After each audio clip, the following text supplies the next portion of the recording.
I invite your attention in the book of Ruth chapter 1 verse 16. Ruth chapter 1 verse 16, the Bible says, "And Ruth said, Entreat me not to leave thee, or to return from following after thee.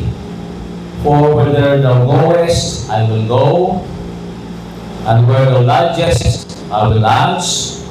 Thy people shall be my people, and thy God my God." Now these are the very words of Ruth. Just to give you a little background of it. Kasi dalawa ka anak, o so happen namatay ang dalawa niya anak na lalaki, and they need to return to Bethlehem in Judah, dito na si Israel, tungod kay nadunggan nila ang nanay pagkaon dito. So, decided to go back. So, while they are on their way to Bethlehem, istorya niya yung mga umagat na uli na mo sa inyo ha. Kay mas maayo kung makauli mo kay kauban niyo yung mga kapaligtihan o pili pa mo kapamana usab. Kay ako, may edad na, maski mamana pa ko, maglisod na po anak. Kung makaanak ang pud ko, hindi na po mukangay kapaabot kay dugay pa kayo to. So, i-persuade ang ilang dalawa kaamagad nga mabalik na lahat. So again, si Naomi, mo nang moingon siya nga mabalik na lang mo, Ruth, o Orpa, mga dalawa yung umagad, dito sa Moab. Niabot sila sa Moab tungkol po sa tigutom or famine dito sa Israel. Muna silang nakabot sa lugar na kay ang iyang bana nga si Elimelech, bana ni Naomi. Niadto sila dito sa ditong dapit para masustain iyang family. So, dito nagdagko iyang mga anak. Munang dito na po nakapangasawa ang iyang dalawa kaanak. Ang iyang dalawa kaanak si Malon o si Chilion. But when the husband of Naomi died, moto nakaingon siya nga mga anak ko, balik na lang mo sa dapit nga ko sa diin, dito mo na tao, dito sa Moab. Kaya wala ko'y anak nga inyong kuyukan. Ako, mabalik po ko sa among dapit dito sa Bethlehem, sa Judah. Tungkol kaya na ako'y pagkaon dito niya, nalapo ko sa edad. Tiguang na. Now, in this context, we can see the commitment of Ruth. Nga despite sa kalisod sa sitwasyon ni Naomi, and in fact, si Naomi, wala si assurance nga pag-abot dito, kanya buhion po si Ruth. But si Ruth, she is a woman of God, nga kung sa diin na siya dedication sa Diyos ngayang nakilala. Now, ingon pa ni Naomi, balik mo sa inyohang mga Diyos-Diyos. Actually, wala niya encourage na magsimba sa Diyos, pero wala nila yung choice dito madapit tungod kay ang mga Moabites na kasimba good old Diyos. Now, kung pasabot na si Naomi, wala sa control sa faith siyang mga anak. Now, kini si Orpa, na-persuade din si Orpa, ang ibuhat ni Orpa, gihalukan niya in verse 14. And they lifted up their voice and wept, and Orpa kissed her mother-in-law, but Ruth claimed her. So nag-cling, nagpabilin si Ruth, pero si Orpa, ihalukan niya gyud si Naomi, nga babay gyud Naomi, maulit na ko sa Moab. So papasabot magpabilin siya sa Moab. Now this is the account wherein we can see the steadfastness of Ruth when it comes to her commitment to God and to others, specifically to her mother-in-law. Now, speaking of mother-in-law, common ni siyang problema pag ugangan na gani, wala lisod yun pakisamaan. It's either of the two, no? Ang umaga usahay, lisod po pakisamaan sa mother-in-law. One of the reasons is because they have various upbringings. Dilahay ang ilang ikadaan. Muna ang dinhi, no? In regards sa religious background or faith. So lahi si Orpah o si Ruth, kay Mamo abide sa sila. They're used to worship in many gods, that is polytheism, while the Jews is worshiping only one true God, that is monotheism. So lisod yun, diha pa lang. The other one is the culture.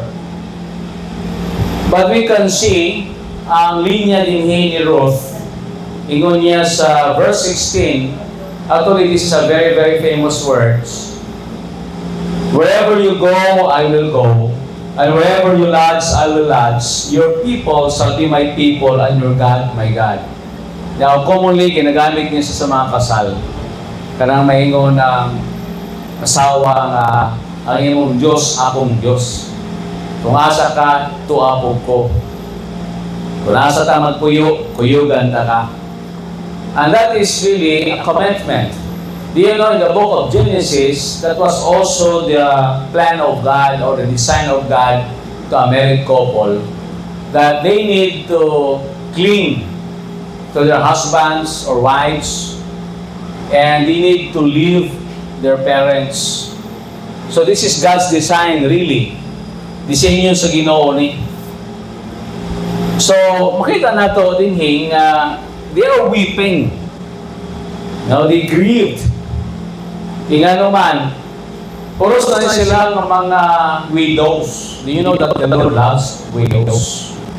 Ipangga sa Ginoo kining mga balo. Kini usa ka young widow, si Ruth, si Naomi, as an old widow. Kung sakto nato, si Ruth wala sa legal or cultural obligation toward her mother-in-law. Wala sa anak nga responsibility. Diya kang Naomi. Ingano man, gawas na siya in-law, daughter-in-law lang. Wa po siya pang-suporta. It's because widow po siya. Wa po siya makabuhi iya. Usually, in the ancient times, ang mga babae, they are so dependent on their husbands. So you can see the situation, no? Dili siya sayon. O people na ito ma-blame si Naomi, nga maingon siya nga, pabilin na lang mo. Kaya of course, no, di siya kabuhi siya maumagad. Now, si Ruth po, naapod siya tsansa nga kung mapabilin siya o si Orpah, pili pa sila mag-remarry. Kasi siyempre namatay naman ang ilang mga bana. Now, Testament times, ginalaw na siya. Pag ang tao namatay na, pili na siya mag-hatag o liberty, no, sa iyang asawa automatically, no, nga pili na mag-pangasawa usab. Now, this is the situation we're in, no, nga lisod gid kayo. But you know what? We can learn here the commitment to serve. Commitment to serve, and this is our theme for today. Na sila decision sila kaugalingon na dili siya matarog-tarog is because na sila inward strength na kundi dili sila madala sa outside lang ng mga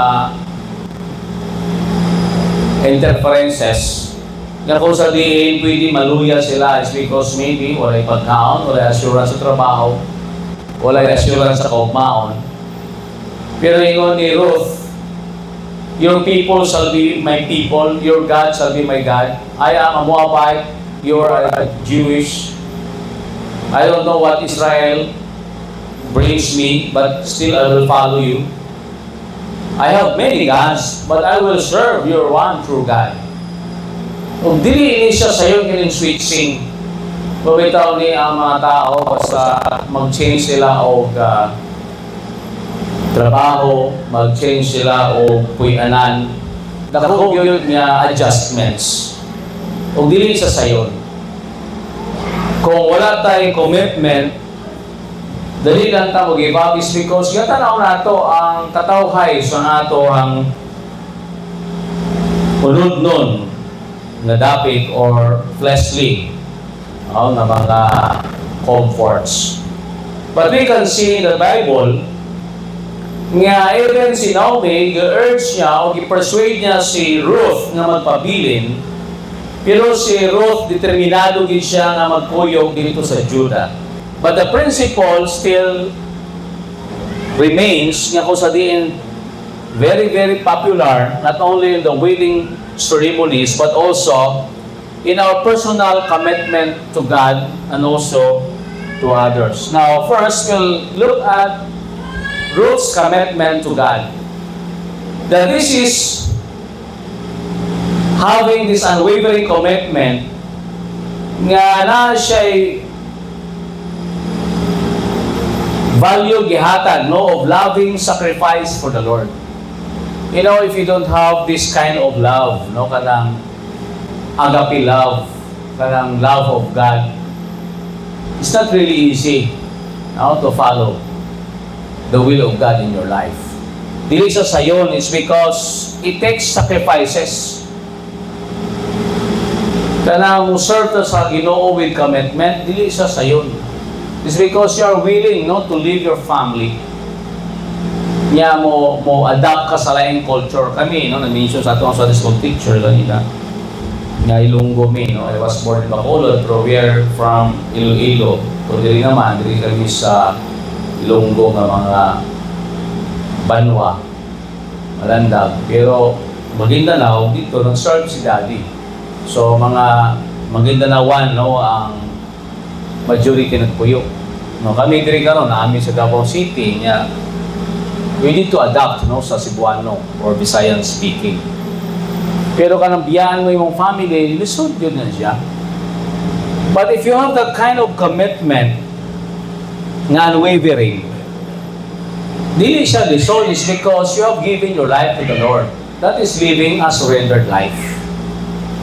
Nowadays, very seldom you can see people has this kind of commitment. Kasi daghan na karon mga factors nag-contribute ana. Maybe your career, maybe your income. Mga soba they don't really give high value silang spirituality when they transfer to the other place. Wala sa pakialam nga i-consider nila ang spiritual kay ano man. Ang sa ilaha lang nga they need to survive. Now si Ruth, though she was a Moabite, a Gentile, not a Jew, pero when he met the Lord and knew that He was the true and living God, wala na siya pagduwa-duwa. Wala na siya hesitance. Nagibati. Kaya nga naman, he believed that God will provide. There was a saying that goes wherever God guides, He provides. That's a leap of faith.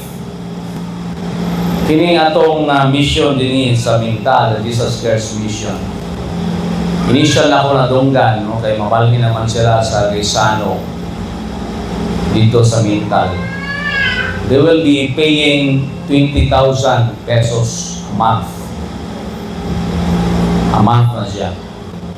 Nakuha sila gamay nga stall, 13,000. Tapos na sa per Sunday, nabayaran nila every 4 hours. So that's a leap of faith for them. So dili sa sayo, gikan sa isa ka lugar, nangarkila sila, 3,500 ang ilahang per hour ba to, or Sunday. So nibalhin sila sa bigger place. It takes commitment, and I do salute them, mga members. Noon ang ilang mga membro, mga professionals and businessmen. But more than that, they were committed. muna ang financing the Lord's Church no, sa tithing kanina sa lesson, di na question sila kung hatag o dili. Ang ilang question ni the Lord, no, unta, no, mag-bless pagkit nila kung mahimo pa lang. Because they have a big heart, no, for the ministry. Dili na question, no, kung scriptural ba dili. It's because they really understood that it needs support for the operation of the ministry. Yung way lain dia gilikanan sasama sa Levitical tribe na they need support from the 11 tribes para ma-sustain ang ilang trabaho and naitapogin na. It takes commitment. It's because if one member will say, no, I don't have a heart for that ministry, so I will not give on that given Sunday, what will happen to the work? It will eventually stop kung wala na resources. Pero if you serve the living God, and this is for His glory and honor, and for the salvation of the lost, then you understand the spiritual value of money.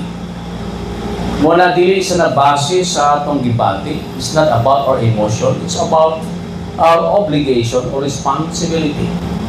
You know, sometimes the parents are like that. Kung basihan lang ang pagka-obedience sa anak para suportahan, nindot yun, unta, no? Kung kanunay yung anak. But there were times that they were so disobedient. But still, being a parent, you oblige yourself to still, no, take good care of them, feed them, and provide their needs. It's because it's not based solely on the emotion. In serving the Lord, commitment doesn't rely on emotion only. We need to understand it, the nature of the ministry. So it takes faith. You know, when Abraham was being told by God to go to a country that is Canaan, wherein every place that his foot will tread, that would be a promised land for them and his generation. So Abraham obeyed God, and by faith, he did obey. That's why the Bible says faith is a substance of things hoped for, the evidence of things not seen. Maski wa mo nakit-an, nagpadayon ka, kay na kay pagto. Maski wa mo nakit-an, it's like the air. So it's commitment. Knowing that God is alive, you have a living God, and do you know what? What happened to Ruth? Si Ruth, nakapangasawa sa kay Boaz. Morning itawag si Boaz ang kinsman redeemer, pariente ni na Naomi. Kasi sa una sa ilang culture, pagkakay relative, no? Pagmawalan ka bana, pwede ka pangasawa no sa pinakaduol nga pariente sa imong bana. And you know what? Dito nagikan ang linyada ni Jesus. You see? Bitaw na ako kung naatay total faith that leads to obedience. God will lead us to a better pasture. Muna usahay, hadlok manggunta to the unknown future. Yes, all of us. We don't know what future will bring. Pero salamat, kikitagaan ta sanggasa sa pagtuko. So it takes a lot of commitment in serving the Lord. This is a loving sacrifice. Manasay mo sakripisyo ta sa atong kusog, sa atong talento, sa atong sahay, na panahon, ug atong treasure. We need that. We need men and women who are not just like the waves that are being tossed to and fro by the winds. Kung diri ang hangin, okay. Kung diri po lang hangin, dito po. Pero a person who is committed, he will stick and stay clean through thick and thin. Magpabili na siya na mag-lig-on is because he knows whom he believed. Paul said, "For I know whom I have believed and am persuaded that He is able." You know, in our salvation, God is able to save us to the uttermost. And God is also able to see us through nga kita magpadayon nga ang Ginoo mo kuyog siyang katawan. The other thing that we could find in our commitment to serve, not only in the service of our King of Kings, but also in the service of our fellow men. You know, when Ruth said, "Your God shall be my God," yangkon po niya, nga I will go with you wherever thou goest. I will stay with you. Your people shall be my people. Diba, usahay muna nga ito mga saad pag magminyo ka. Do not just love your wife or your husband. You must love his mother, his father, her brothers, her sisters. Kung ipangga mo ang imong asawa, imong bana, panggaon mo pod ang iyang ginikanan, iyang mga igsoon. Though it seems for you nga murag unlovable sila, but you must love them. Di ta magdumot, muhatag sang rason nga kita magpalayo. It's because you are one in the flesh. Pero makita nato nga if you live a life of service, you must accept them. You must love them anyway. Do good to them that persecute you. Do not render evil for evil, but overcome evil with good. Kita nga mga nakapangasawa sa ilahang mga anak, panggaon nato ang ginikanan nga naghatag kanilang kinabuhi. You know, si Ruth, she was not a perfect woman, but she understood what is the will of the Lord. You know, pag kita maging alagad sa Ginoo, tao sa Diyos, dili na naghari ang unod nun nga bahin. Ang Diyos nun. Buwan pasabot, nasabtan ni Ruth nga ang pag-serve sa uban, kailangan ihatag niya ang iyang kaugalingon unselfishly. God in His rich blessing on all who give themselves unselflessly to others. And that is also an unwavering commitment.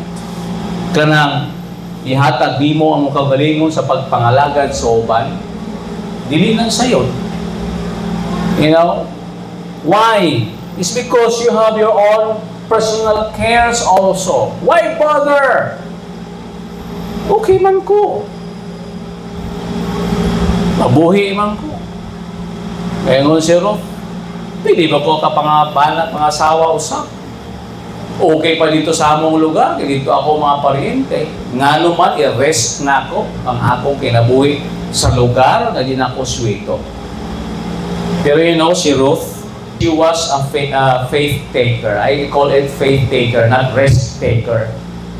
Kanang ikaw, umato ka sa lugar, knowing nangalagad ka sa Diyos, o knowing ikaw nangalagad ka sa mong sikatao, nga naman, ang iyang mama na nasa old age.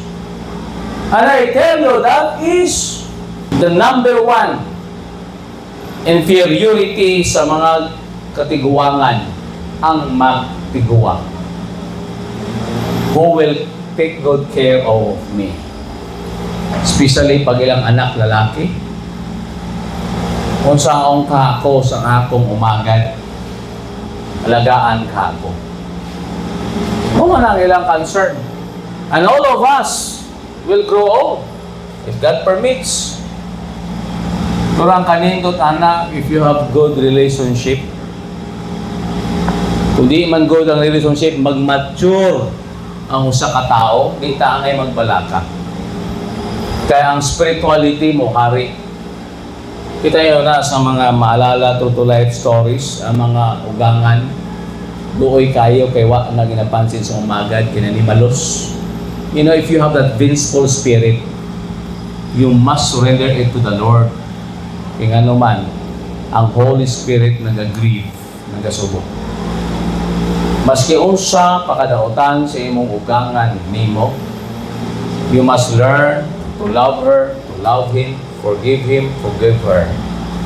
And let the Holy Spirit control you. Kaya nga no, morning gibuhat ni Ruth, that's why she was blessed by God. Ang rich nga blessing sa Ginoo, gihatag na naman, unselfish siya. So kanya, I will stay with you, Naomi. Kuyugan ta ka. Sila, wala may naninanay nga no. Kaya magmapa. Sa tuwa mo lang ni Maamday. So sila, ngalan-ngalan, no, wala may sa Bible, si Kuya, si Ate. So kanya, I will stay with you. As you grow older, I will cling on you. Kita mga anak, we must not forget our parents when they grow old.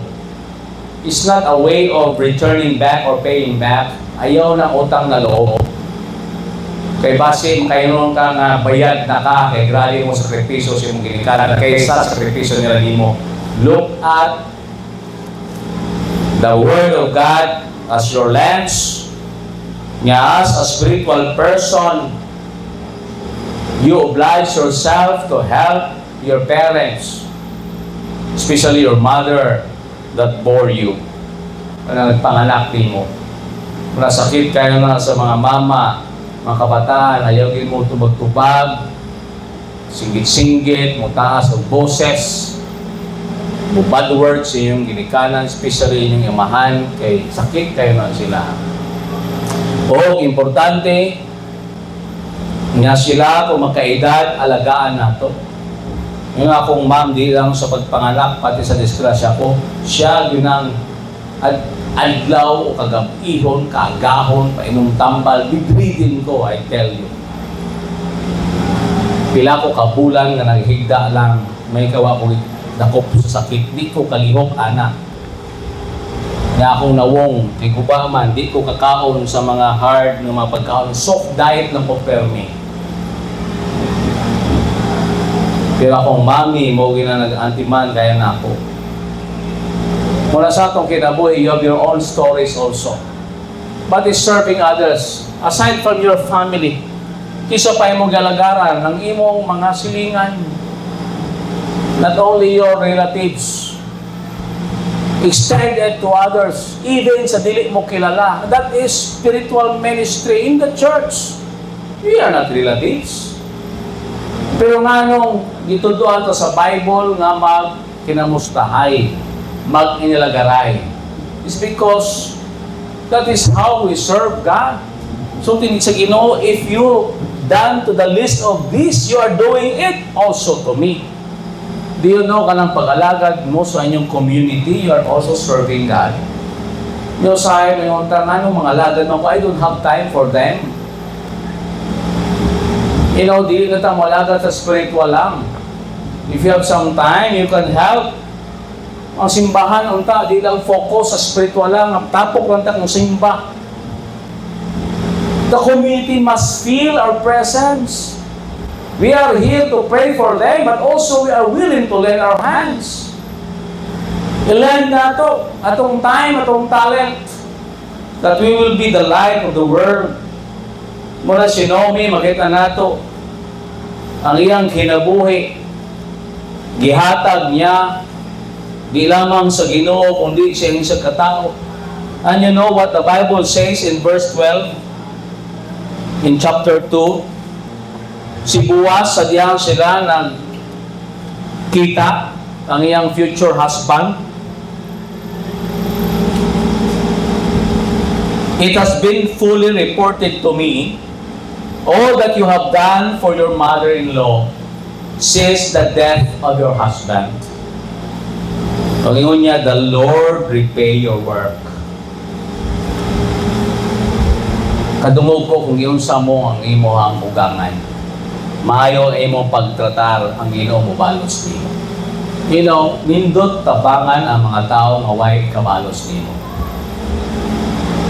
Ang nindot ministrihan, I tell you, katong mga tao is very rewarding. Sa tanan na mong i-ministrihan sa church, ganahan ko sa mga priso o sa rehab, ingano, wala sa ikabalos eh. The mere fact nyo nasa sa bilangguan, sa may kabalos nila, wala.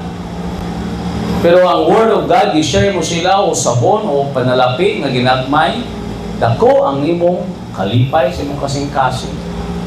Tingnan naman, nakatabang ka sa tao nga way kapasidad ni katabang. It doesn't need nga ang community, ang world makabaluan na. Pero sa imong heart, unta na kay heart, no, nga not only surrender ang imong life sa kay Lord because you love Him, unta, no, nahapon tayo kasing-kasing para sa ubang tao, way kabalos. Yes, of course, we must first address the needs of our family because you are worse than an infidel mo sa Bible. Kung di ka kabalo mo provide sa needs ng family, wala pa ka sa unbeliever. Pero wala nag-stop ang atong pagtabang sa ato lang mga paryente. Muna ingon ni Ruth, your people shall be my people. I will serve your people. Wala pa na ako sa ramet. But I'm willing to serve them. So ibuwas, nakita ni ibuwas eh. Nandung kani. How much more ang Diyos? You know, kung na-search ta sa tinuod nga meaning sa atong kinabuhi, maulining tubag. O sa may purpose sa Diyos sa kinabuhi nga ni, para na ako'y kalipay. Na ako'y katagbawan. Una-una, alagari ang Diyos nga may commitment. Serving the Lord with commitment. And second, this is it, living for others each day. Maybe you go to work not only for your income's sake. You are there to minister. You are there to impart knowledge. You are there to help them. You are there to pave the way for them. Kung pasabot wherever we are, that is an area of ministry. Don't be selfish. Mula usahay, no, ang Word of God, di kayo sa Bagflores. Ang bulaton sa Ginoo, hinay kayo. It's because we are just thinking of ourselves. But the Bible says, those who save their lives shall lose it, and those who lose their lives for God's sake will save it. Di ba, miski sa atong finances, grabe kayo takatipid pag ikam sa pagtabang sa bulaton sa Diyos. Naghantag rason. Di ta kahatag sa panalapi, di ta kahatag time, di ta kahatag og kusog. Pero gani sa mga bulahaton sa gawas, kusgan kayo ta, abtik kayo ta. Muna sa panahon nga bawion sa Ginoo, kulang pa. Lugi kayo ta. Why? It's because you are not thinking on how to be of help to others and to God. Do you know that is healthy? Not only looking to our interests, but also to the interests of others, and that is healthy. So this is a challenge today to all of us, that we must be committed to serve no matter what. Mo ni ang meaning sa kinabuhi.